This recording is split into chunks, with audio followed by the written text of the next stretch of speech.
అనగనగా ఒక అందమైన అడవి. ఆ అడవిలో చాలా జంతువులు నివసిస్తూ ఉన్నాయి. జంతువులలో కొన్ని జంతువులు అయిన ఎలుగుబంటి, నక్క, తోడేలుకు చాలా ఆకలి వేసింది. దానితో ఆ ముగ్గురు జంతువులు కలిసి ఒక ఉపాయాన్ని ఆలోచించాయి. జంతువులకి ఒక ఉపాయం తట్టింది. ఈ అడవిలో వేటాడడం అంటే కాబట్టి మనం అడవికి రాజైన సింహం యొక్క సలహా తీసుకుందాం. సింహం సహాయానికి బదులుగా మనలోని ఒక వాటాను సింహానికి ఇద్దాం అని అవి ముగ్గురు ఆలోచించాయి. ఆ ఆలోచనతో ఆ మూడు జంతువులు సింహం గుహ వైపు అడుగులు తీశాయి. ఆ దారిలోనే నక్క ఇంకొక విషయాన్ని చెప్పింది.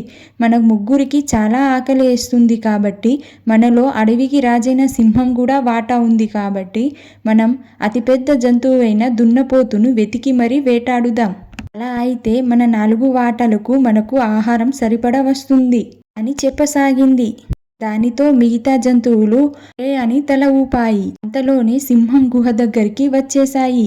అడవికి రాజైన సింహం గుహ నుంచి బయటికి వచ్చి, ఏమిటి సంగతి? మీ 3 జంతువులు కలిసి నా దగ్గరికి వచ్చారు అని సింహం ఒక గంభీరమైన గొంతుతో అడగసాగింది.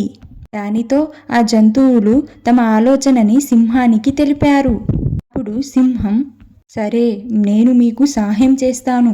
దానికి బదులుగా మీరు ఒక వాటాను నాకు ఇస్తా అంటున్నారు కాబట్టి నేను మీకు సహాయం చేస్తాను. పైగా నేను అడవికి రాజుని సమాధానం ఇచ్చింది. దానికి ఆ 3 జంతువులు చాలా సంతోషంతో ఈరోజు మన ఆకలి తీరుతుందని ఎంతో ఆనందపడ్డారు.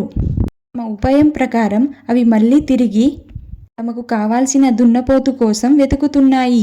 అంతలోనే అటు నుంచి ఒక దున్నపోతు కనిపించింది. దున్నపోతును చూసి ఆ 3 జంతువులు దున్నపోతును సింహం గుహ వైపు వేటాడసాగాయి. ఆ దున్నపోతు పరిగెత్తి అలసిపోయి సింహం గుహ దగ్గరికి వచ్చి ఆగిపోయింది.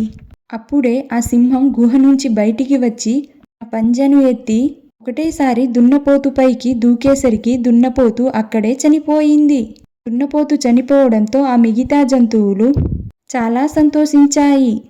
మనం అనుకున్నట్టే మనం దున్నపోతును వేటాడాం. ఈరోజు కడుపు నిండా ఆహారం తినవచ్చు అని మనసులో చాలా సంతోషంతో ఉప్పొంగిపోతున్నారు. అవి మనసులో అనుకొని సంతోషించాయి. తరువాత చనిపోయిన దున్నపోతు దగ్గరికి వచ్చి సింహానికి నమస్కారం చేశాయి.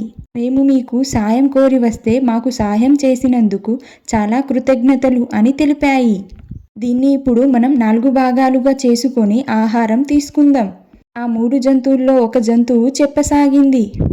దానికి సింహం, సరే, దీన్ని 4 భాగాలుగా చేసుకుందాం అని అవి 4 భాగాలు చేసిన తర్వాత సింహం తన గంభీరమైన గొంతుతో, నేను దీన్ని పంజా ఎత్తి చంపాను కాబట్టి మొదటి భాగం నాకే రావాలి.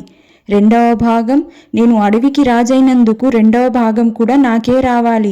మూడవ భాగం, ఈ అడవికి కాబోయే రాజులైన నా కొడుకులకు రావాలి అని సింహం చెప్పసాగింది. దానితో ఒక జంతువు 4వ భాగం అడిగింది.